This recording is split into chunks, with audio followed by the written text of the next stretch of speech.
Hello everyone, welcome to CUET concept. CUET concept के online learning platform पे आप सभी का स्वागत है।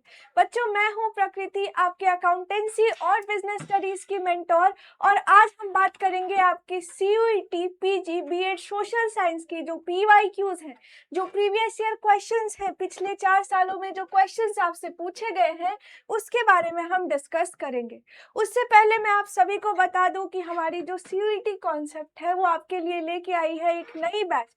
तो अगर आप CUET PG, language BEd, common BEd या सोशल साइंस बीएड की प्रिपरेशन करना चाहते हो तो आपके लिए एक नई बैच आई है जिसकी ऑफर प्राइस कितनी है? आपकी ऑफर प्राइस है 1499 की, दैट मीन्स 1499। ठीक है, तो ये आपकी ऑफर प्राइस है। इसमें क्या क्या मिलेगी आपको लाइव क्लासेस मिल जाएंगे, रिकॉर्डेड लेक्चर्स मिलेंगे, आपको क्लास नोट्स मिलेंगे पीडीएफ के फॉर्म में, और क्या मिलेगा? एक डाउट सेशन होगा, आपका टेस्ट सीरीज मिलेंगी और प्रॉपर गाइडेंस जो आपको चाहिए, है ना।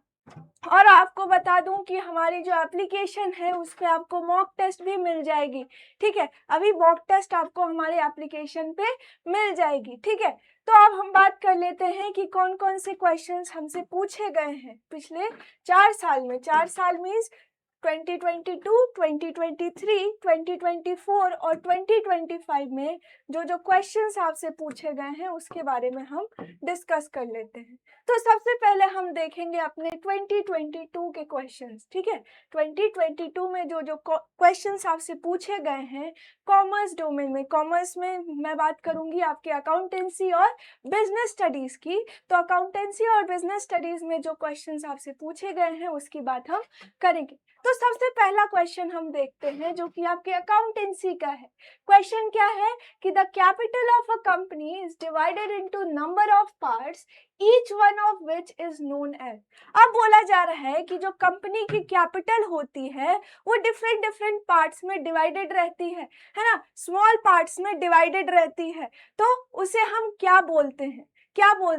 तो आप रिकैप करिए, जब हमने पढ़ा था कि जो कंपनी की ओवरऑल कैपिटल रहती है, पूरी जो कैपिटल रहती है कंपनी की, वो छोटे छोटे पार्ट्स में डिवाइडेड रहती है, और वो छोटे छोटे पार्ट्स को हम क्या बोलते हैं? शेयर बोलते हैं। क्या बोलते हैं? शेयर बोलते हैं। उससे पहले देख लेते हैं कि आपको ऑप्शंस कौन कौन से दिए गए हैं। तो पहला दिया गया है डिमांड, दूसरा है प्रॉफिट, तीसरा आपको दिया गया है इंटरेस्ट, और चौथा ऑप्शन है आपका शेयर। तो कंपनी की जो कैपिटल रहती है वो छोटे छोटे पार्ट्स में डिवाइडेड रहती है, जिसे हम क्या बोलते हैं? शेयर बोलते हैं। तो आपका करेक्ट ऑप्शन हो जाएगा ऑप्शन नंबर 4। ठीक है, क्या हो जाएगा? Option number 4। ठीक है, जब आप कंपनीज एक्ट में शेयर की डेफिनेशन भी देखोगे तो उसमें भी क्या है कि a share is the share in the share capital of the company. एक शेयर कैपिटल का पार्ट है, क्या है? शेयर, जिसे हम शेयर बोलते हैं। ठीक है, तो ये आपकी फर्स्ट क्वेश्चन थी। अब आपकी नेक्स्ट क्वेश्चन आती है कि which of the following is not a business transaction. अब बोला गया है कि ये 4 ऑप्शंस आपको दिए गए हैं, अब इनमें से आप बताओ कि कौन सी बिजनेस ट्रांजैक्शन नहीं है, बिजनेस ट्रांजैक्शन नहीं है। तो पहला क्या है? Bought furniture of ₹12,000 for business. अब हमने क्या किया? अपने बिजनेस के लिए 12,000 का फर्नीचर परचेज किया, हमने 12,000 के फर्नीचर परचेज किए अपने बिजनेस के लिए। ठीक है, दूसरा आता है paid ₹10,000 for salaries of employees. हमने ₹10,000 पे किए एज सैलरीज, अपने एम्प्लॉयज को सैलरीज पे किए। ठीक है, तो ये भी आपके बिजनेस से रिलेटेड ट्रांजैक्शन हुई है। आप बिजनेस के लिए फर्नीचर खरीद रहे हो, आप अपने एम्प्लॉयज को सैलरीज पे कर रहे हो। ठीक है, तो ये दोनों आपकी क्या है? बिजनेस ट्रांजैक्शन है। तीसरी क्या आती है? Paid son's fee from her personal bank account ₹10,000। अब प्रोपराइटर ने क्या किया? बिजनेस ओनर ने क्या किया कि अपने बेटे की स्कूल फी पे कर दी अपने पर्सनल अकाउंट से। कितने की फी पे करी? 10,000 की। तो जब उसने अपने पर्सनल अकाउंट से अपना पर्सनल ट्रांजैक्शन किया तो इसका बिजनेस से कोई रिलेशन नहीं है, तो ये आपकी बिजनेस ट्रांजैक्शन नहीं है, ये आपकी बिजनेस ट्रांजैक्शन नहीं है।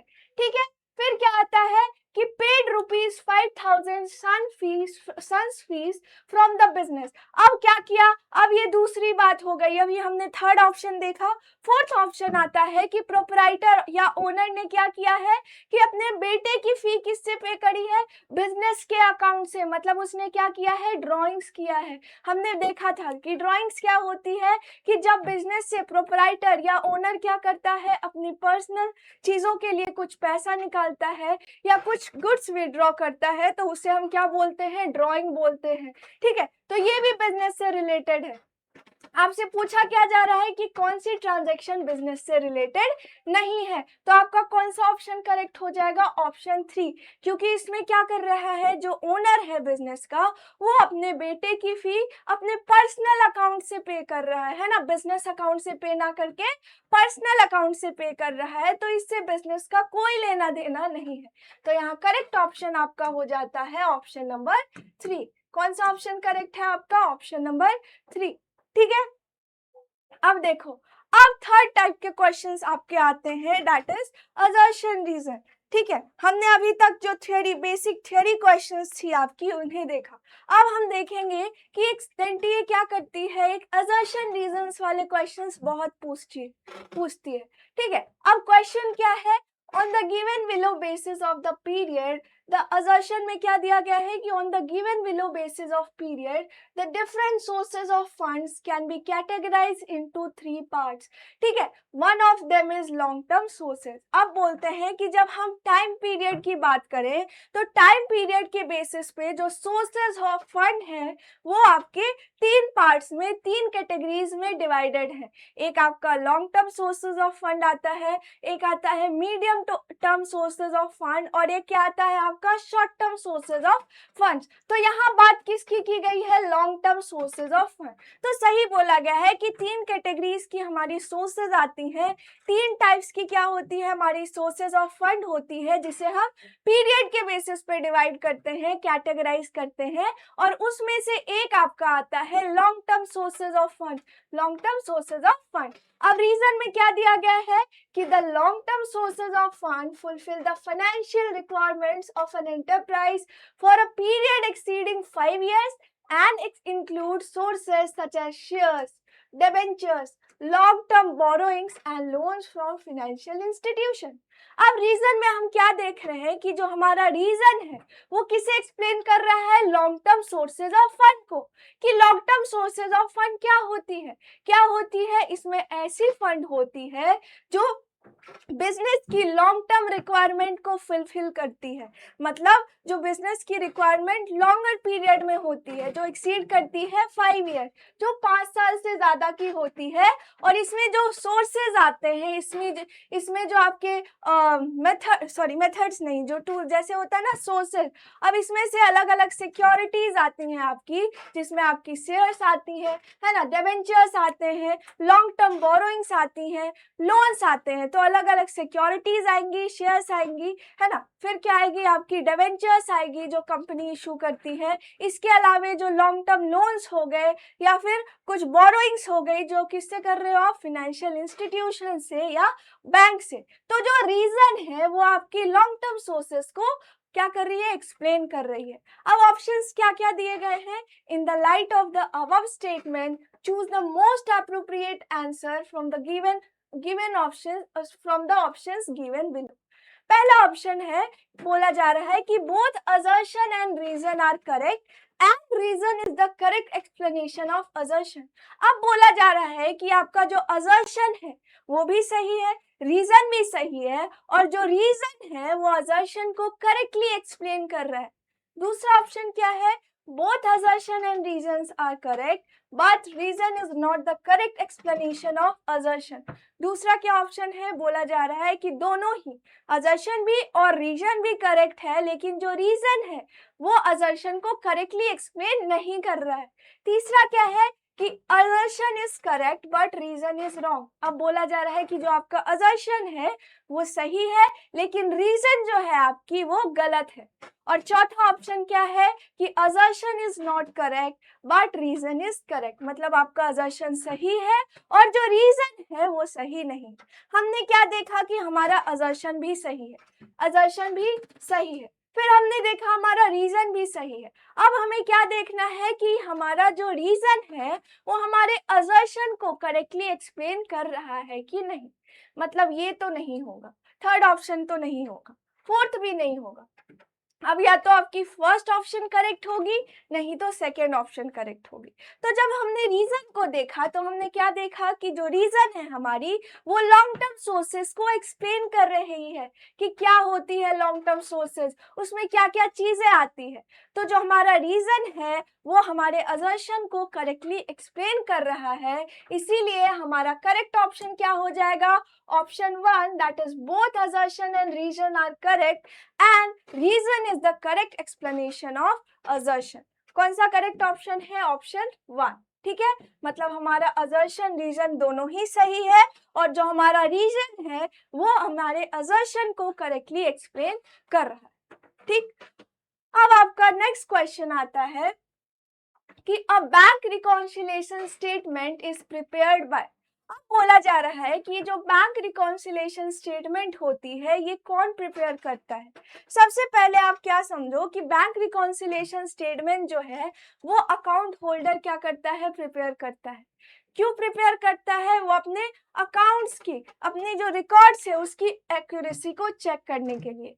वो किसे देखता है, वो किसे कंपेयर करता है, जो उसकी कैश बुक की बैलेंस होती है और जो बैंक बैलेंस उसके बैंक स्टेटमेंट में शो हो रही है, इसे वो क्या करता है, कंपेयर करता है, रिकॉन्साइल करने की कोशिश करता है to maintain the accuracy of records. तो ये जो बैंक रिकॉन्सिलेशन स्टेटमेंट है ये अकाउंट होल्डर बनाता है। जो अकाउंट होल्डर है, जिसकी अकाउंट है, वो बैंक रिकॉन्सिलेशन स्टेटमेंट प्रिपेयर करता है। तो आपको ऑप्शंस क्या क्या दिए गए हैं, क्रेडिटर्स, दूसरा है आपका बैंक, तीसरा क्या आता है, account holder in a bank, और चौथा है आपका डेटर।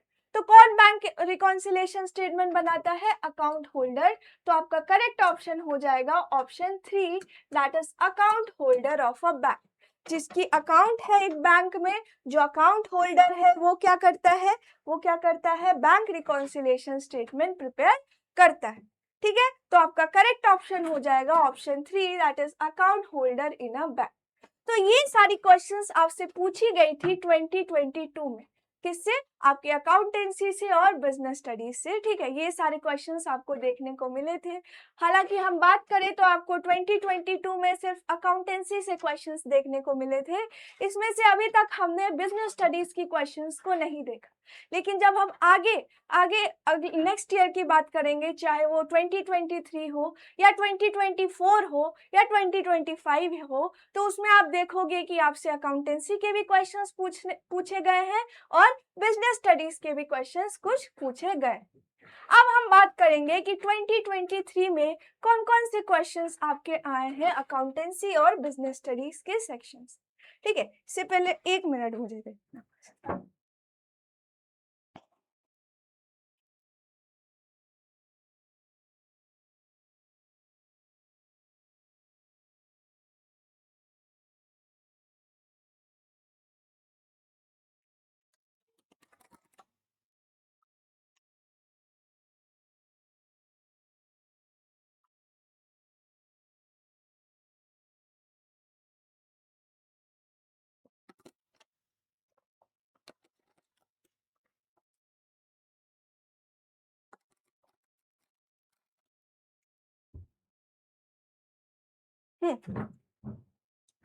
तो सबसे पहला क्वेश्चन क्या आपसे पूछा गया है कि what is basically a summary of resources and expenses of a business or of the business and calculates the net figures termed as profit and loss।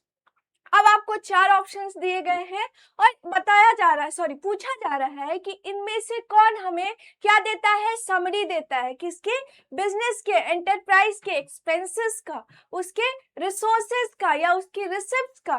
ठीक है, और क्या बताता है कि हमें बिजनेस से कितनी नेट प्रॉफिट हुई है या नेट लॉस हुई है। तो सॉरी, इसके बारे में हमें कौन बताता है। तो पहला क्या है आपका, trading account and profit and loss account.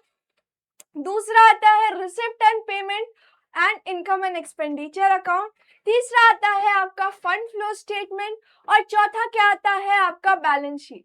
तो जब हम बात करते हैं अपने प्रॉफिट या लॉसेस की या फिर एक्सपेंसेस या रिसिप्ट की या इनकम की, तो हम देखते हैं कि जो ट्रेडिंग अकाउंट है उससे हमें बिजनेस की ग्रॉस प्रॉफिट या ग्रॉस लॉस मिलती है, और जो हमारी प्रॉफिट एंड लॉस अकाउंट है उससे हमें अपने बिजनेस से कितनी नेट प्रॉफिट या नेट लॉस हो रही है उसका पता चलता है।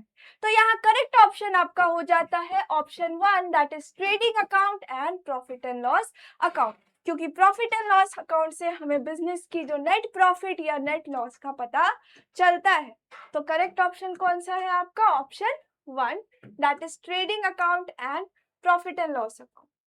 ठीक है, अब देखो, अब आपका नेक्स्ट क्वेश्चन आता है कि which one of the following is a leverage ratio.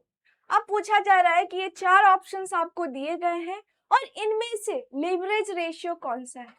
अब लीवरेज रेशियो कौन सी रेशियो होती है? लीवरेज रेशियो वैसी रेशियो होती है जो मेजर करती है, एसेस करती है कि कंपनी कितने डेट कैपिटल का या डेट का यूज कर रहा है अपने फिक्स एसेट्स को फाइनेंस करने के लिए, अपनी इक्विटी को फाइनेंस करने के लिए। ठीक है, ये सारी चीजों को कौन मेजर करता है? Leverage ratio. अब ऑप्शंस देख लेते हैं। तो पहला आता है आपका करंट रेशियो। क्या आता है? Current ratio. तो करंट रेशियो आपका किसका पार्ट है?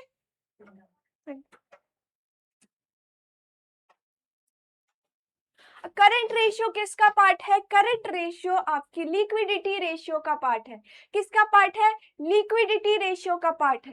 दूसरा क्या आता है आपका? Operating ratio. ऑपरेटिंग रेशियो जो कि आपकी प्रॉफिटेबिलिटी रेशियो का पार्ट होता है ना, ये ऑपरेशनल एफिशिएंसी को मेजर करता है। ठीक है, तीसरा क्या है आपका? Debt equity ratio. ये कंपोजिशन बताता है किसका? डेट और इक्विटी का। और चौथा क्या है आपका? Inventory ratio. क्या है? इन्वेंट्री रेशियो, जिसे हम एक्टिविटी रेशियो या टर्नओवर रेशियो के अंदर ये सारी चीजें आती है। जो इन्वेंट्री रेशियो है या इन्वेंट्री टर्नओवर रेशियो है, ये आपके टर्नओवर रेशियो या एक्टिविटी रेशियो का पार्ट है। यहाँ जब हम बात करते हैं लीवरेज रेशियो की, तो इनमें से कौन सी ऑप्शन है आपके लीवरेज रेशियो का part? A, third option that is debt equity ratio. इनमें से कौन सी है आपकी leverage ratio? Debt equity ratio, क्योंकि ये किसका कंपोजिशन बताता है? डेट और इक्विटी का, दैट मींस बोरोड फंड का और ओनर्स फंड का। तो यहाँ करेक्ट ऑप्शन क्या हो जाएगा? Option 3, that is debt equity ratio. कौन सा ऑप्शन करेक्ट हो जाएगा? Option number 3, that is debt equity ratio. ठीक है, अब देखो, अब आ गई आपके बिजनेस स्टडीज की क्वेश्चन। ठीक है, अब आपसे पूछा जा रहा है कि the need hierarchy theory of motivation is given by. बोला जा रहा है कि जो नीड हायरार्की थ्योरी है हमारे मोटिवेशन की, वो किसके द्वारा दी गई थी? किसने दिया था ये नीड हायरार्की थ्योरी? सबसे पहले ये समझो कि नीड हायरार्की थ्योरी बोलती क्या है। अब ये बोलती है कि हम अपने एम्प्लॉयज को, हम ह्यूमंस को कैसे सेटिस्फाई कर सकते हैं, कैसे मोटिवेशन प्रोवाइड कर सकते हैं? उनके नीड्स को सेटिस्फाई करके।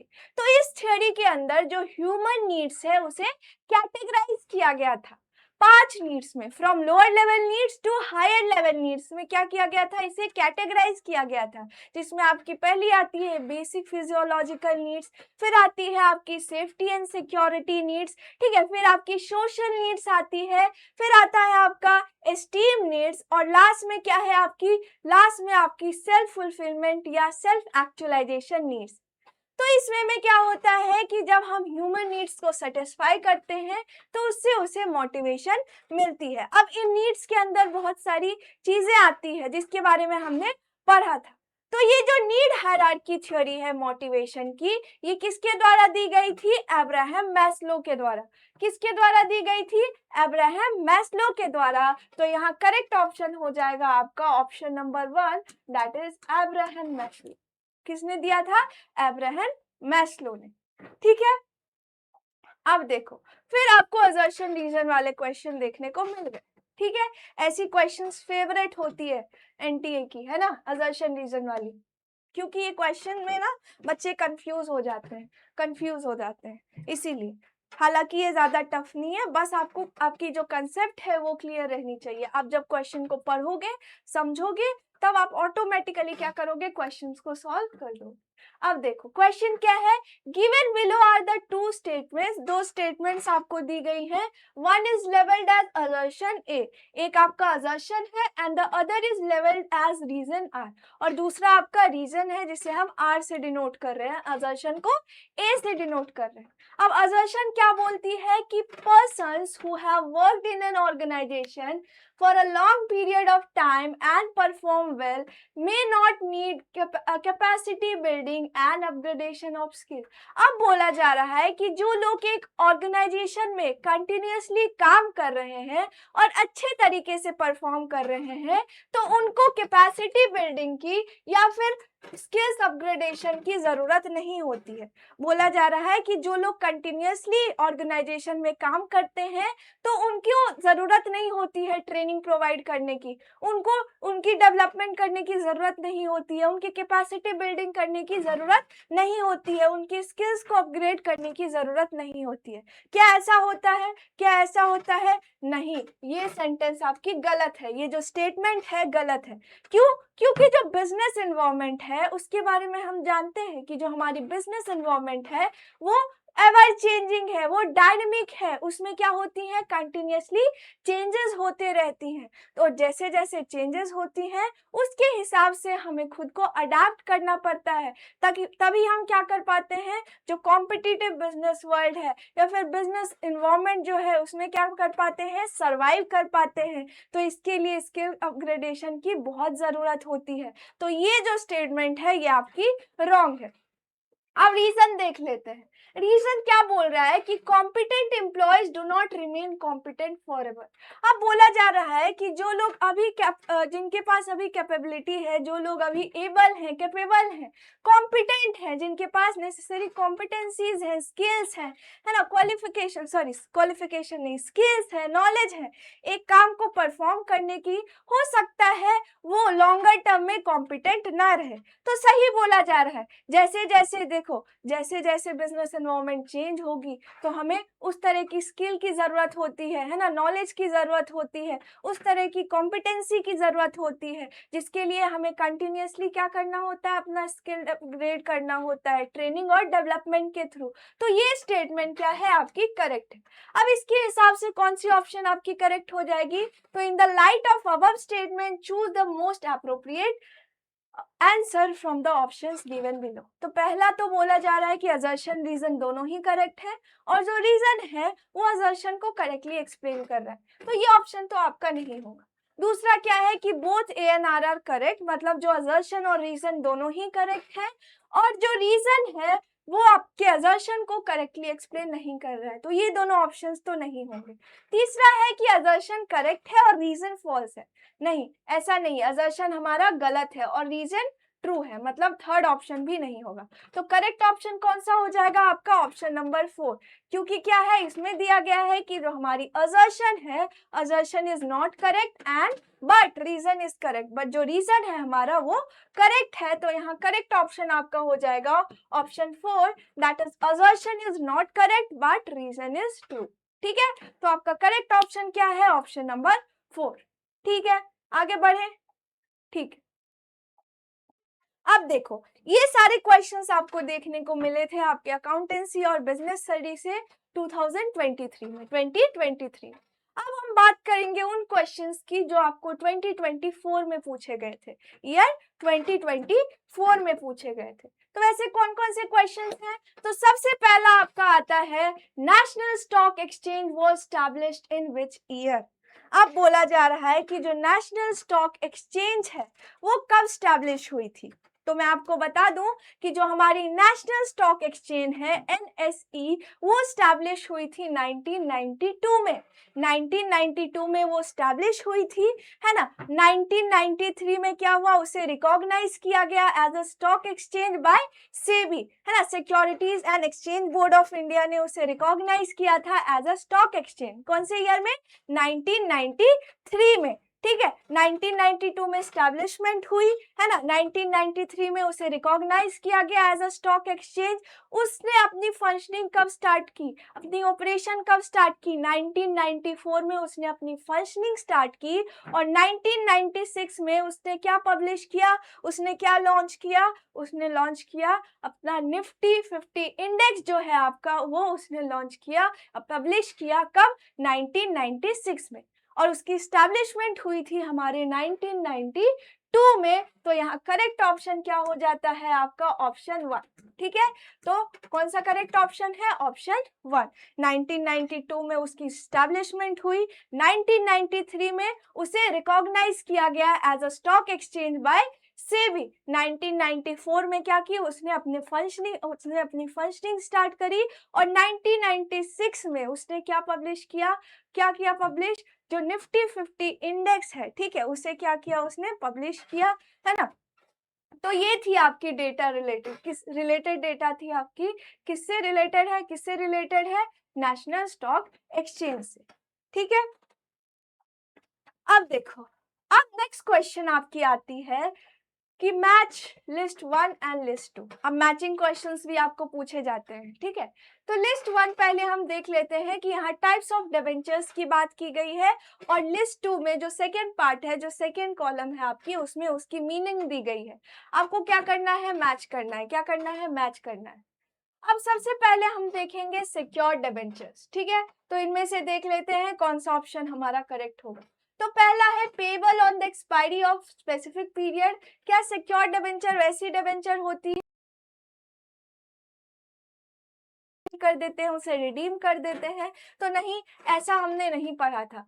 फिर क्या है, हम पहले हम मीनिंग समझ लेते हैं। ठीक है, ऐसे फिर हम मैच कर लेंगे। ठीक, सिक्योर्ड डिबेंचर वैसी डिबेंचर होती है जिसमें क्या होता है, जिसमें क्या होता है, कंपनी की जो एसेट है, जो कंपनी की एसेट है, जो डिबेंचर होल्डर्स रहते हैं, जिनके पास सिक्योर्ड डिबेंचर रहती है, उनकी जो कंपनी की एसेट है उस पे चार्ज होती है, उस पे चार्ज होती है। चार्ज होती है मतलब कि अगर कंपनी उनकी रीपेमेंट नहीं करती है, या जो जो अमाउंट इन्वॉल्व है, चाहे वो प्रिंसिपल हो या इंटरेस्ट एडेड हो, अगर डिबेंचर की रीपेमेंट नहीं करती है, तो जो डिबेंचर होल्डर है उनके पास क्या राइट रहती है कि वो उस एसेट को बेच के, वो कंपनी की उस एसेट को बेच के अपना पैसा निकाल ले। तो वैसे डिबेंचर्स को हम क्या बोलते हैं, सिक्योर्ड डिबेंचर। तो यहाँ कौन सा ऑप्शन होगा आपका, a charge is created on the asset of the company for the purpose of payment in case of default। अगर कंपनी डिफॉल्ट कर जाती है, अगर कंपनी पेमेंट नहीं करती है, तो उस केस में डिबेंचर होल्डर के पास राइट रहती है कि वो कंपनी के एसेट को बेच के अपना पैसा निकाल ले, ठीक है, कंपनसेट कर ले। ठीक है, तो इसमें क्या होती है, कंपनी के एसेट पे चार्ज क्रिएटेड रहती है। ठीक है, अब कुछ फिक्स चार्ज होती हैं और कुछ फ्लोटिंग चार्जेस होते हैं।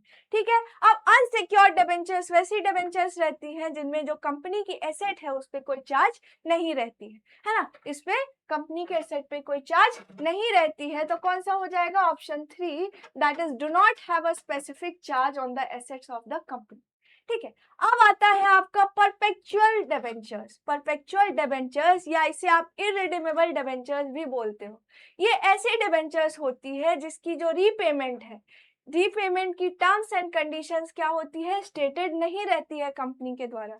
मतलब जो कंपनी अपने लाइफ टाइम में इसकी रीपेमेंट नहीं करती है। कब रीपेमेंट करेगी, eight the time of winding up, जब कंपनी बंद होने वाली रहेगी उस टाइम ऐसी डिबेंचर्स की रीपेमेंट करती है। तो ये कौन सी हो जाएगी debenture, the company does not give any undertaking for the repayment of such debentures। Fourth, तो रिडीमेबल डिबेंचर्स कौन सी डिबेंचर्स होती है, ये वैसी डिबेंचर्स होती है जो कि एक स्पेसिफाइड पीरियड के बाद रिडीम हो जाती है, इसकी रीपेमेंट कर देती है कंपनी। तो कौन सा ऑप्शन हो जाएगा आपका, option 1, that is payable on the expiry of the specific period. तो ए का सेकंड किसमें है, जिसमें ए का सेकंड दिया गया है वही ऑप्शन आपका करेक्ट होगा। तो हमारा करेक्ट ऑप्शन क्या हो जाएगा, एक बार हम मैच कर लेते हैं, ए का सेकंड, बी का थर्ड, ओके, सी का फोर्थ एंड डी का 1। यस, आपका करेक्ट ऑप्शन कौन सा हो जाएगा, ऑप्शन नंबर 2। कौन सा, ऑप्शन नंबर 2। ठीक है, अब देखते हैं, अब आप आपका नेक्स्ट क्वेश्चन आता है, ये भी आपके डिबेंचर्स वाले टॉपिक से रिलेटेड है कि डिबेंचर होल्डर्स आर द, अब बोला जा रहा है कि जो डिबेंचर होल्डर्स होते हैं वो कंपनी के लिए क्या होते हैं, कौन होते हैं। तो पहला क्या है, ओनर, क्या वो कंपनी के मालिक होते हैं, ओनर होते हैं। दूसरा क्या है कि वो कंपनी के डेटर होते हैं, मतलब देनदार होते हैं। तीसरा क्या है कि वो क्रेडिटर्स होते हैं, मतलब लेनदार होते हैं। और चौथा क्या है कि वो डायरेक्टर होते हैं, किसी कंपनी के निदेशक होते हैं। ठीक है, तो जो डिबेंचर होल्डर्स होते हैं वो कंपनी के क्या होते हैं, क्रेडिटर्स होते हैं। कौन कौन होते हैं, क्रेडिटर्स होते हैं। तो जो डिबेंचर होल्डर्स हैं वो कंपनी के लिए क्रेडिटर्स होते हैं। ठीक है, कंपनी ने क्या किया है, उनसे लोन लिया है, क्योंकि हम डिबेंचर्स के बारे में जानते हैं कि डिबेंचर एक तरह की डेट होती है। क्या होती है, डेट होती है कंपनी के लिए। तो जो डिबेंचर होल्डर्स हैं वो क्या होते हैं, कंपनी के लिए क्रेडिटर्स होते हैं। तो यहाँ आपका करेक्ट ऑप्शन हो जाएगा ऑप्शन 3, दैट इज क्रेडिटर। ठीक है, ठीक। अब देखो नेक्स्ट क्वेश्चन आता है कि at the time of admission of a new partner general reserve appearing in the balance sheet या old balance sheet is transfer to. अब बोला जा रहा है कि जब किसी नए पार्टनर की एडमिशन हो रही है, मतलब एक नया पार्टनर हमारे पार्टनरशिप फर्म में आ रहा है, तो उस टाइम अगर हमारे बैलेंस शीट में, जो हमारी ओल्ड बैलेंस शीट है, उसमें अगर जनरल रिजर्व का अमाउंट दिया गया हो तो उसे हम क्या करते हैं। तो रिकैप करो, एक बार पीछे पढ़ो जो मैंने पढ़ाया था कि कोई भी रिजर्व्स होते हैं या फिर एक्यूमुलेटेड प्रॉफिट होती है, वो ओल्ड पार्टनर्स के बीच क्या होती है, ओल्ड रेशियो में क्या हो जाती है, डिवाइड हो जाती है। जो ओल्ड पार्टनर्स हैं उनके बीच क्या हो जाएगी, ये डिवाइड हो जाएगी। मतलब जो ओल्ड पार्टनर्स हैं, ठीक है, उनके कैपिटल अकाउंट में हम क्या करते हैं, उन्हें ट्रांसफर कर देते हैं, उन्हें डिस्ट्रीब्यूट कर देते हैं। ठीक है, तो क्या ऑप्शन हो जाएगा, पहला आता है ऑल पार्टनर्स कैपिटल अकाउंट, क्या सबके कैपिटल अकाउंट में इसे ट्रांसफर करेंगे। दूसरा क्या है, न्यू पार्टनर्स कैपिटल अकाउंट, क्या नए पार्टनर के कैपिटल अकाउंट में ट्रांसफर करेंगे, नहीं। तीसरा क्या है, ओल्ड पार्टनर्स कैपिटल अकाउंट, क्या पुराने पार्टनर्स के कैपिटल अकाउंट में हम इसे ट्रांसफर करते हैं। और चौथा क्या है कि ओल्ड पार्टनर्स करेंट अकाउंट। ठीक है, तो हम क्या करते हैं, अगर जनरल रिजर्व की कोई अमाउंट दी गई है हमारे बैलेंस शीट में, तो उसे हम ओल्ड पार्टनर्स के बीच डिस्ट्रीब्यूट कर देते हैं। दैट मीन्स हम जो ओल्ड पार्टनर्स हैं उनके कैपिटल अकाउंट में ट्रांसफर कर देते हैं। तो यहाँ करेक्ट ऑप्शन हो जाएगा आपका option 3, that is old partners capital account. कौन सा ऑप्शन करेक्ट हो जाएगा, option 3, that is old partners capital account. ठीक है, अब देखो नेक्स्ट क्वेश्चन आता है कि balance sheet provides information about the financial position of a business dash. अब पूछा जा रहा है कि जो बैलेंस शीट है वो एक बिजनेस एंटरप्राइज की फाइनेंशियल पोजीशन को दिखाता है। अब कब दिखाता है, तो पहला है eight a point of time, एक पर्टिकुलर पॉइंट ऑफ टाइम पे बताता है। फिर क्या है, over a period of time of 3 months, मतलब 3 मंथ्स के पीरियड ऑफ टाइम पे बताता है।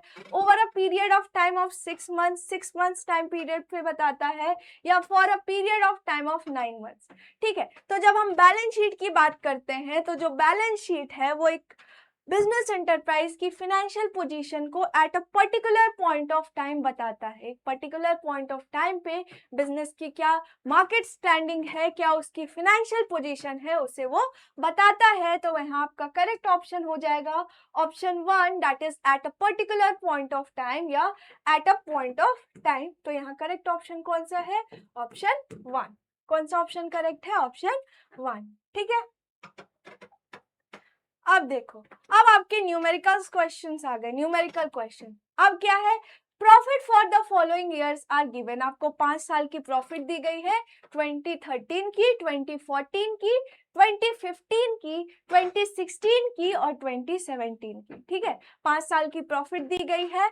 टोटल कितना, मतलब 2013 में आपको 4 लाख की प्रॉफिट हुई है, 2014 में आपको 3,98,000 की प्रॉफिट हुई है, 2015 में आपको कितने की प्रॉफिट हुई है, 4,50,000 की प्रॉफिट हुई है ना। 2016 में आपको कितनी प्रॉफिट हुई है, 4,45,000 की, और 2 लाख, और 2017 में आपको 5 लाख की प्रॉफिट हुई। अब हमें बोला क्या जा रहा है कि calculate the goodwill of the firm on the basis of 4 years purchase of 5 years average profit. अब हमें एवरेज प्रॉफिट मेथड से क्या करना है, गुडविल निकालना है।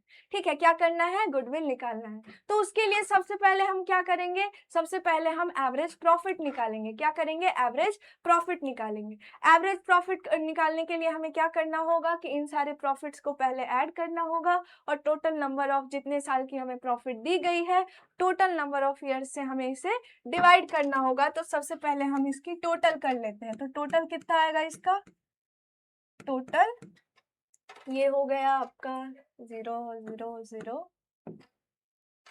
ओके, तो ये 3, एक यहाँ 10 15 10 15 19 9 और एक 5 8 9 10 11 12 13 14 15 16 17 18 19 20 21 21,93,000 आई थिंक। एक बार कैलकुलेट कर लेते हैं कैलकुलेटर से भी, ताकि कुछ गलती ना हो। ठीक है,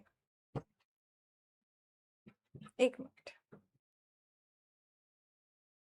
कितने का है, 4 लाख प्लस 3,98,000, ओके 4,50,000, और क्या है 4,45,000 प्लस 5 लाख। सही, 21,93,000 टोटल है। ठीक है, अब हम क्या करेंगे, एवरेज प्रॉफिट निकालेंगे। क्या करेंगे, एवरेज प्रॉफिट निकालेंगे। Average profit is equal to total profit, कितना आया 21,93,000 डिवाइडेड बाय कितने साल की प्रॉफिट आपको दी गई है, 1 2 3 4 5। तो इससे निकाल के कितना आंसर आएगा, 21,93,000 93,000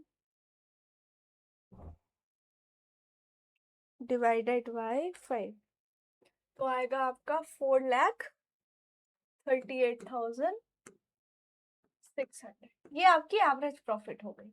अब हम गुडविल निकालने के लिए क्या करेंगे, गुडविल जब हम एवरेज प्रॉफिट मेथड से निकालते हैं तो आपकी जो एवरेज प्रॉफिट आई है इससे हम किससे मल्टीप्लाई कर देंगे, number of years of purchase. ये आपको क्वेश्चन में दिया गया रहेगा। यहाँ आपको कितना दिया है, 4। ठीक है, कितना दिया है, 4। तो आपकी गुडविल कितनी आ जाएगी, 4,38,000 into 4, that means 17,52,000।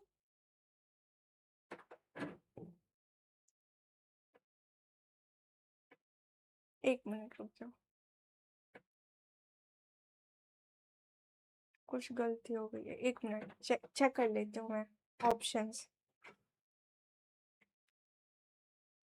2024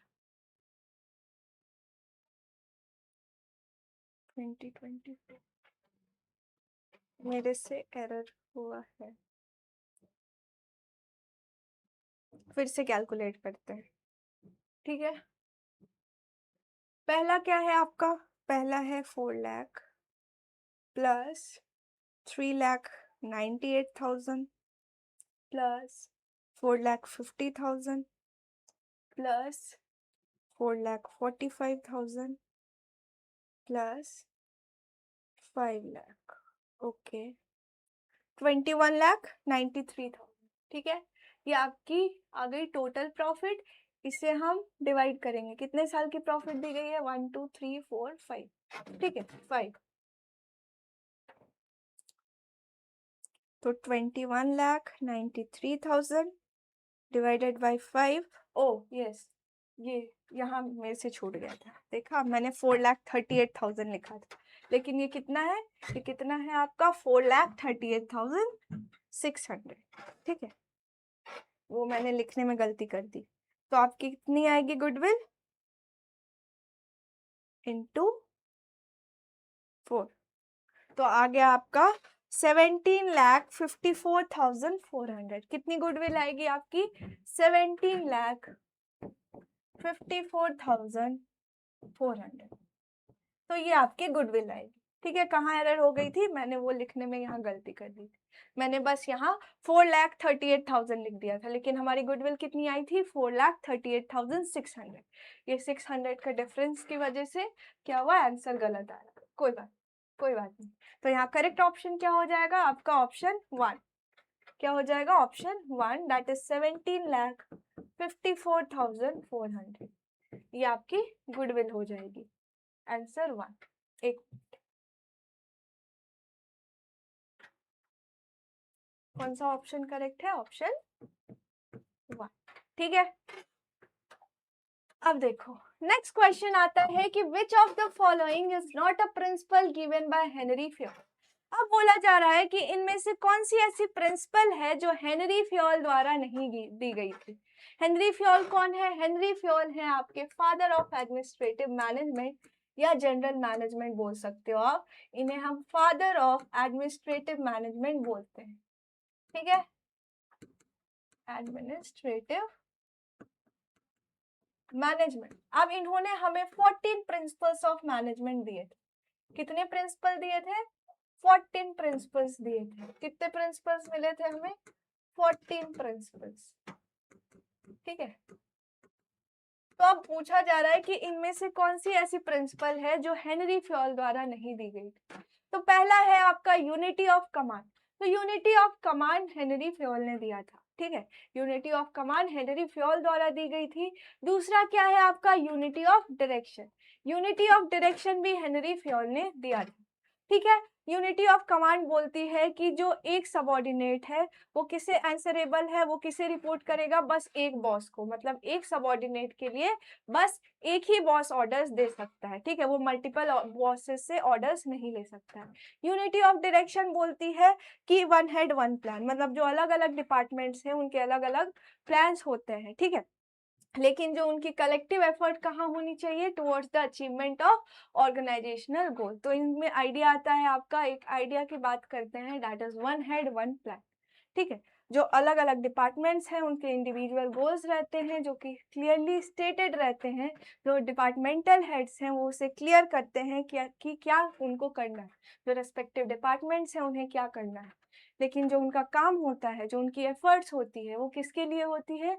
उसे हम कॉमन डायरेक्शन प्रोवाइड करते हैं थ्रू टीम एफर्ट्स। ठीक है, coordination for achievement of organisational goal. और तीसरा है आपका subordination of individual interest to general interest. ये जो प्रिंसिपल थी ये भी हेनरी फ्योल द्वारा दी गई थी। ये प्रिंसिपल बोलती है कि जो ऑर्गेनाइजेशनल गोल है, जिसे आप जनरल इंटरेस्ट जो जनरल इंटरेस्ट है, जो मीन्स ओवरऑल ऑर्गेनाइजेशन की इंटरेस्ट है, और जो इंडिविजुअल इंटरेस्ट होती है, जो कि एम्प्लॉय की पर्सनल इंटरेस्ट होती है। तो अगर ऐसी कोई सिचुएशन में जो जनरल इंटरेस्ट है ओवरऑल ऑर्गेनाइजेशन की और जो इंडिविजुअल इंटरेस्ट है एम्प्लॉयज की, उसके बीच कोई कंफ्लिक्ट अराइज हो रही है, तो उस टाइम हमें किसे प्रायोरिटी देना चाहिए? ऑर्गेनाइजेशनल इंटरेस्ट जो है, जो ओवरऑल ऑर्गेनाइजेशन की जो जनरल इंटरेस्ट है, उसे प्रायोरिटी देनी चाहिए। ऐसा ये प्रिंसिपल बोलती है। चौथा है आपका हार्मनी नॉट डिस्कॉर्ड। तो ये जो हार्मनी नॉट डिस्कॉर्ड है, ये कौन सी प्रिंसिपल है? ये आपकी प्रिंसिपल ऑफ साइंटिफिक मैनेजमेंट है। ठीक है, ये एक आपके साइंटिफिक मैनेजमेंट की प्रिंसिपल है। अब इन प्रिंसिपल को किसने दिया था? ये जो साइंटिफिक मैनेजमेंट की प्रिंसिपल थी, साइंटिफिक मैनेजमेंट किसके द्वारा दी गई थी? एफ.डब्ल्यू. टेलर के द्वारा। एफ.डब्ल्यू. टेलर ने हमें साइंटिफिक मैनेजमेंट के प्रिंसिपल्स दिए थे। एफ.डब्ल्यू.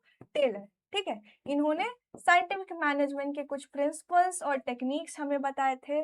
जैसे प्रिंसिपल्स में आपका आता है हार्मनी नॉट डिस्कॉर्ड, है ना? नहीं, पहला आता है science not a rule of thumb, दूसरा आता है हार्मनी नॉट डिस्कॉर्ड, तीसरा आता है कोऑपरेशन नॉट इंडिविजुअली, और चौथा क्या आता है? Development of each and every personal to his or her greatest efficiency and prosperity. तो ये जो प्रिंसिपल है आपकी, ये आपकी साइंटिफिक मैनेजमेंट की प्रिंसिपल है। और यहाँ हम बात कर रहे रहे हैं हेनरी फ्योल की, तो यहाँ पूछा जा रहा है कि कौन सी ऐसी प्रिंसिपल है जो हेनरी फ्योल द्वारा नहीं दी गई थी। तो यहाँ करेक्ट ऑप्शन हो जाएगा आपका option 4, that is harmony not Discord, because ये आपकी साइंटिफिक मैनेजमेंट की प्रिंसिपल है और साइंटिफिक मैनेजमेंट की जो प्रिंसिपल है वो FW टेलर द्वारा दी गई थी। तो यहाँ करेक्ट ऑप्शन हो जाएगा आपका option 4, that is harmony not Discord. ठीक है, ठीक। ये सारे क्वेश्चंस आपसे पूछे गए थे आपके ईयर 2024 में। अब हम देखेंगे कि लास्ट ईयर दैट मीन्स 2025 में कौन कौन से क्वेश्चंस आपको यहाँ से देखने को मिले थे।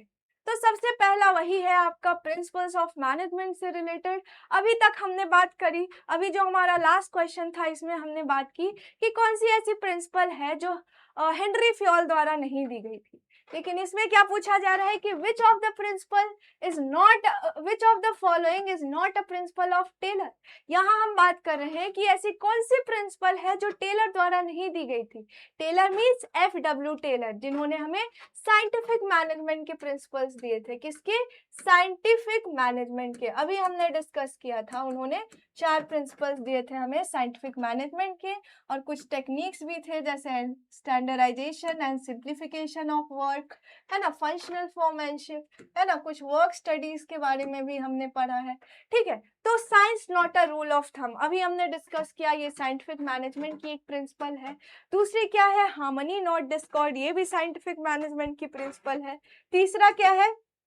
Development of each and every personal to his or her greatest efficiency and prosperity, ये भी आपके साइंटिफिक मैनेजमेंट की प्रिंसिपल है। और चौथा क्या है? Subordination of individual interest to general interest, अभी हमने डिस्कस किया, ये आपके प्रिंसिपल्स ऑफ जनरल मैनेजमेंट, जो कि एडमिनिस्ट्रेटिव मैनेजमेंट, जो कि हेनरी फ्योल ने दिया था। किसने दिया था?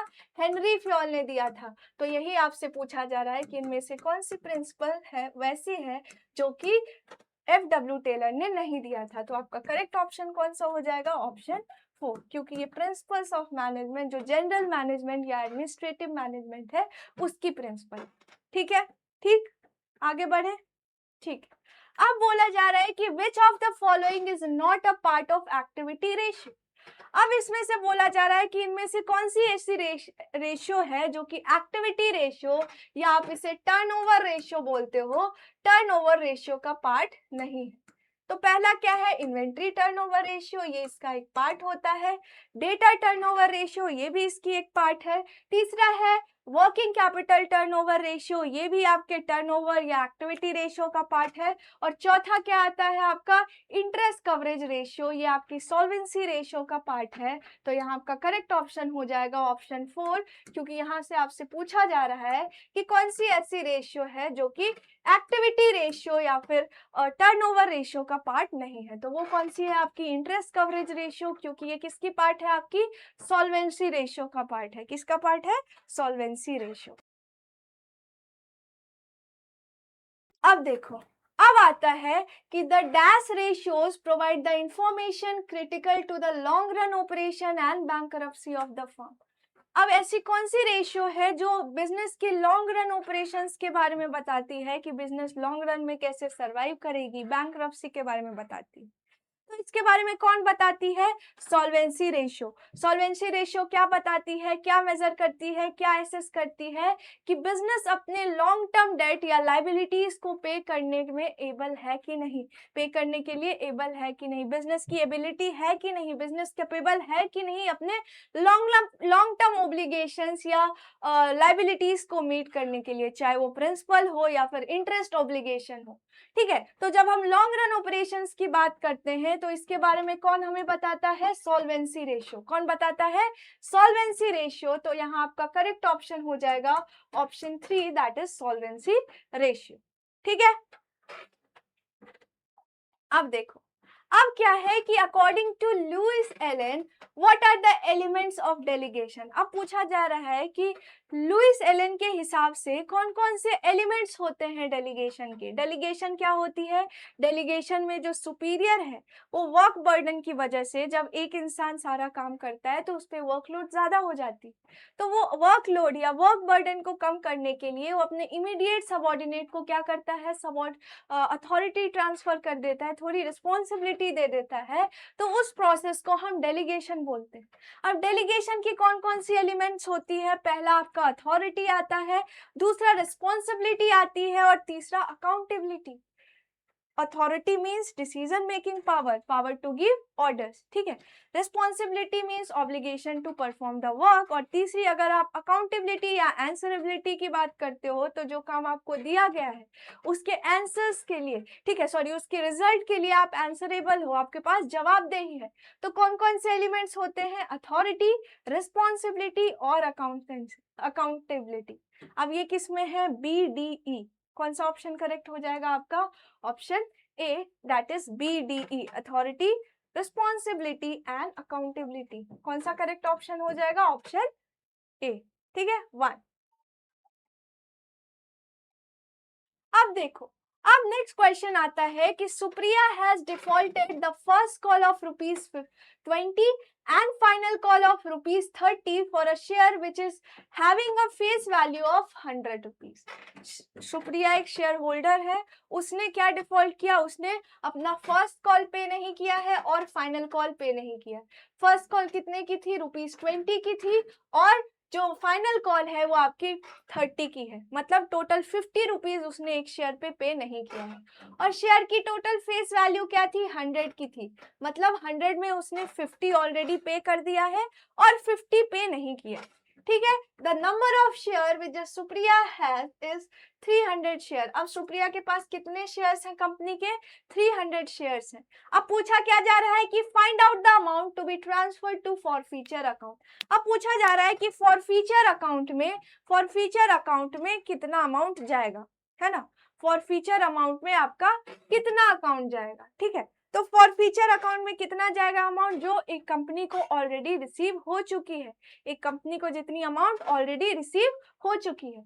अब शेयर्स कितनी की थी? सुप्रिया के पास 300 शेयर्स थे, इसकी फेस वैल्यू 100 की थी, ₹50 उसने पे कर दिया है और फर्स्ट कॉल की वैल्यू जिसकी 20 थी और फाइनल कॉल 30 उसने पे नहीं किया है, मतलब ₹50 उसने पे कर दिया है और ₹50 और पे नहीं किया है उसने। तो कितना शेयर फॉरफीचर में जाएगा? जितना अमाउंट उसने पे कर दिया है। तो 300 शेयर्स उसके पास थे और ₹50 उसने ऑलरेडी पे कर दिया है, तो शेयर फॉरफीचर अकाउंट में कितना अमाउंट जाएगा आपका? 15,000। कितना अमाउंट जाएगा? 15,000। तो आपका करेक्ट ऑप्शन क्या हो जाएगा? Option 1, that is 15,000। अब इसी स्पीड में आपको क्वेश्चन सॉल्व करने हैं एग्जाम्स में। अब वहां सेंटेंस नहीं लिखना, आपको रफ पेपर दिया जाएगा, लेकिन इसका मतलब ये नहीं कि आप सेंटेंस लिखो कि इतने शेयर्स थे, इतना डिफॉल्ट हुआ। आप जस्ट कैलकुलेट करो, माइंड वर्क, ठीक है, स्मार्ट वर्क करो, है ना, स्मार्ट वर्क करो, हार्ड वर्क मत करो। वहां आपको 1 मिनट का टाइम दिया जाएगा, 1 मिनट से कम का एक क्वेश्चन में आप दोगे, तब आप प्रॉपरली रिवाइज भी कर पाओगे लास्ट में, ठीक है। तो आप स्मार्ट वर्क करो।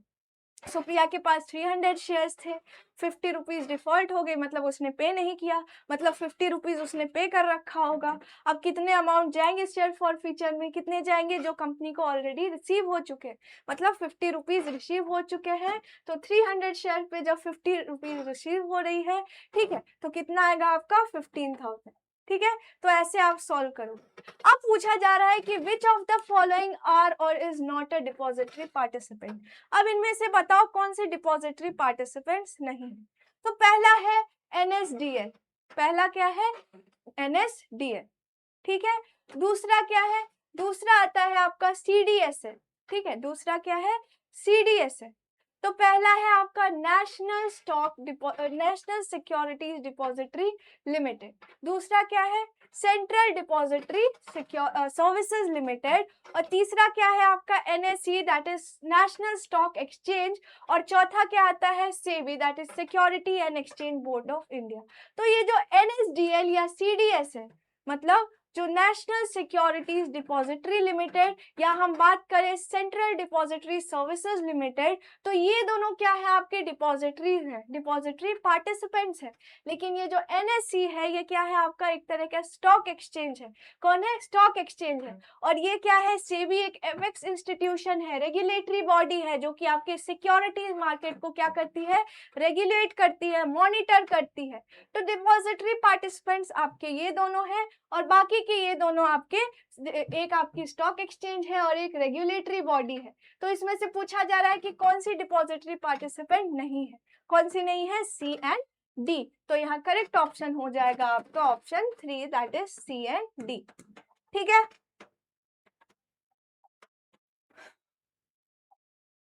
अब देखो नेक्स्ट क्वेश्चन आता है कि XYZ limited extend credit terms of 45 days to its customer. XYZ एक कंपनी है, उसने अपने कस्टमर्स को क्रेडिट टर्म्स कितने दिए, 45 डेज के। मतलब आप 45 डेज के अंदर क्या करो, हमें रीपेमेंट कर दो। उसने सामान उधार पे बेचा होगा और जो उसका डेटर होगा, ठीक है, उसका जो डेटर होगा उसे बोला होगा कि आप क्या करो कि 45 डेज के अंदर क्या करो, पेमेंट कर दो। ठीक है, अब देखो it's credit collection would be considered poor if the average collection period will be. अब पूछा जा रहा है कि उसकी क्रेडिट कलेक्शन कब पुअर मानी जाएगी, कब पुअर मानी जाएगी, मतलब यहाँ कितनी आपकी एवरेज कलेक्शन पीरियड होगी, उस कंपनी की एवरेज कलेक्शन पीरियड होगी जिससे हम मानेंगे कि उसकी जो क्रेडिट कलेक्शन पीरियड, सॉरी, जो उसकी क्रेडिट कलेक्शन है वो पुअर है। मतलब कितने टाइम में, अगर कंपनी क्या कर रही है, अपने कस्टमर को कितना टाइम दे रही है पेमेंट के लिए, कितना टाइम दे रही है, 45 डेज का। अब पूछा जा रहा है कि कितनी एवरेज कलेक्शन पीरियड होगी, मतलब कितने टाइम में जब कस्टमर से पैसा मिलेगा तब हम मानेंगे कि जो क्रेडिट कलेक्शन है कंपनी की वो अच्छी नहीं है, पुअर है। ठीक है, तो टाइम उसने दिया है 45 डेज का। अगर 45 डेज या 45 डेज के अंदर अगर कस्टमर पेमेंट कर देता है तब तो हम मानेंगे कि जो कलेक्शन है कंपनी की वो अच्छी है, क्रेडिट कलेक्शन जो टर्म्स है, ठीक है, वो अच्छी है, लेकिन मेथड्स हैं वो अच्छी हैं। लेकिन अगर उससे ज़्यादा, मतलब 45 डेज से ज़्यादा में अगर कस्टमर पेमेंट कर रहा है तब हम मानेंगे कि उसकी जो क्रेडिट कलेक्शन मेथड्स है या टर्म्स है वो अच्छी नहीं है, पुअर है। तो पहला ऑप्शन है आपका 30 डेज। तो अगर 30 डेज में पेमेंट हो रही है, अगर कस्टमर रीपे कर रहा है तो तब तो सही है। 36 डेज भी सही है, 37 डेज भी सही है। लेकिन क्योंकि ये सारे जो हैं ये आपके 45 डेज के अंदर आते हैं, तो ये 45 डेज आपका मैक्स है, मतलब इसके अंदर तो आपको पेमेंट करनी है इतने दिन के अंदर। यहाँ जो 54 डेज है ये एक्सीड कर जा रहा है 45 डेज को, तो इस केस में हम मानेंगे जो उसकी कलेक्शन पीरियड है, सॉरी, कलेक्शन जो मेथड्स हैं या टर्म्स है एवरेज कलेक्शन की वो अच्छी नहीं है। तो यहाँ करेक्ट ऑप्शन हो जाएगा ऑप्शन 3, ऑप्शन 3। ठीक है, यहाँ आपसे पुअर की बात की गई है, तो आपका क्या हो जाएगा करेक्ट ऑप्शन, ऑप्शन 3। ठीक है, अब नेक्स्ट क्वेश्चन आता है आपका रेशियो से related, that A and B are partners having profit sharing ratio 3:2। A और बी पार्टनर्स हैं, उनकी प्रॉफिट शेयरिंग रेशियो कितने की है, 3:2 की है। अब उसने एक नए पार्टनर को एडमिट किया है अपने फर्म में, कितने शेयर के लिए, 3/10 शेयर के लिए। अब ये जो 3/10 शेयर है, जो सी आया है 3/10 शेयर के लिए, उसमें से उसने 2/10 शेयर किससे लिया, ए से लिया, और बी से रिमेनिंग शेयर्स लिए हैं। दिया गया है कि she acquired 2/10 shares from A and remaining from B. मतलब 3/10 में 2/10 उसने ए से लिया, तो इससे हम समझ सकते हैं कि 3/10 माइनस 2/10 मीन्स 1/10 उसने बी से लिया होगा। अब बोला जा रहा है कि इनकी new profit sharing ratio calculate करो। ठीक है, तो पहले हम ए का देखेंगे। ए की ओल्ड प्रॉफिट शेयरिंग रेशियो कितनी थी, 3/5 है ना, माइनस कितना उसने सैक्रिफाइस किया है, कितना सैक्रिफाइस किया है उसने, 2/10। ठीक है, तो कितना होगा आपका 6 माइनस 2 दैट इज 4/10। वही जब हम बी की बात करेंगे तो उसकी ओल्ड रेशियो क्या थी, 2/5 माइनस कितना उसने दिया, 1/10, that means 10 4 minus 1 that is 3/10। और सी कितने शेयर के लिए आया है, 3/10 शेयर के लिए। मीन्स न्यू रेशियो आपकी क्या हो जाएगी, न्यू रेशियो मीन्स 3 4:3:3। ठीक है, तो आपका करेक्ट ऑप्शन क्या हो जाएगा, ऑप्शन बी, दैट इज 4:3:3। कैसे कैलकुलेट करा, मतलब जो उसकी ओल्ड प्रॉफिट शेयरिंग रेशियो थी, और जो अलग अलग पार्टनर्स थे उसने कितने शेयर सैक्रिफाइस किए, किसके फेवर में, नए पार्टनर के फेवर में। तो हमने देखा A 2/10 शेयर सैक्रिफाइस कर रहा है और B 1/10 शेयर। तो उसके जो ओल्ड रेशियो थी, जो ओल्ड शेयर थी, उसमें से जितना शेयर उसने सैक्रिफाइस किया है उसमें हमने क्या किया, उसे डिडक्ट कर दिया। ओल्ड शेयर में से जितना सैक्रिफाइस किया है उन्होंने शेयर, उसे डिडक्ट कर दिया और उससे हमें क्या मिल गई, उनकी न्यू प्रॉफिट शेयरिंग रेशियो मिल गई। तो इसी स्पीड से आपको क्या करना है, अपने एग्जाम्स में भी क्वेश्चन सॉल्व करने हैं, तभी आप पेपर कंप्लीट कर पाओगे। ठीक है, अब देखो, अब आपको मैच द फॉलोइंग वाले क्वेश्चन दिए गए हैं। लिस्ट 1 में आपको डिफरेंट टाइप की इंस्ट्रूमेंट दी गई है और ये सारी ही इंस्ट्रूमेंट आपकी मनी मार्केट की है। मनी मार्केट वैसी मार्केट होती है जो शॉर्ट टर्म सिक्योरिटीज में डील करती है और वहां उसके बारे में आपको कुछ बताया गया है। ठीक है, तो जब पहला आता है ट्रेजरी बिल की। ट्रेजरी बिल की बात करें तो ट्रेजरी बिल का टाइम पीरियड होता है, मतलब वो कुछ 91 डेज के लिए, 182 डेज या 364 डेज, तो इतने टाइम पीरियड के लिए उसे इशू किया जाता है। ठीक है, तो यहाँ करेक्ट ऑप्शन क्या हो जाएगा, ए का 3 हो जाएगा। ठीक है, कॉल मनी की बात करें तो उसकी मेच्योरिटी कितनी होती है, फ्रॉम 1 डेज टू 15 डेज। ठीक है, तो यहाँ क्या हो जाएगा आपका, बी का 4 हो जाएगा। जब हम सर्टिफिकेट ऑफ डिपॉजिट्स की बात करते हैं तो ये किसके द्वारा इशू की जाती है, बैंक्स और कमर्शियल बैंक्स या फिनेंशियल इंस्टीट्यूशंस हैं उनके द्वारा क्या की जाती है, इशू की जाती है। तो क्या हो जाएगा, unsecured negotiable instrument issued by commercial और डेवलपमेंट बैंक। तो सी का आपका 1 हो जाएगा। और जो कमर्शियल पेपर होती है, ये क्रेडिट वर्दी फर्म्स जो होते हैं, कंपनीज होती हैं, वो इशू करती है फॉर वर्किंग कैपिटल। तो क्या हो जाएगा, वर्क इशूड बाय क्रेडिट वर्दी कंपनीज। तो 4 का आपका 2 हो जाएगा। तो 1 का 4 किस में है, सॉरी 1 का 3 किस में है, 3 में भी है और 4 में भी है, मतलब आपका ये दोनों ऑप्शन तो नहीं होगा। ठीक है, ये दोनों जो आपके ऑप्शंस हैं वो नहीं होंगे। ठीक है, 1 भी नहीं होगा, 2 भी नहीं होगा, बी का 4 दोनों में है।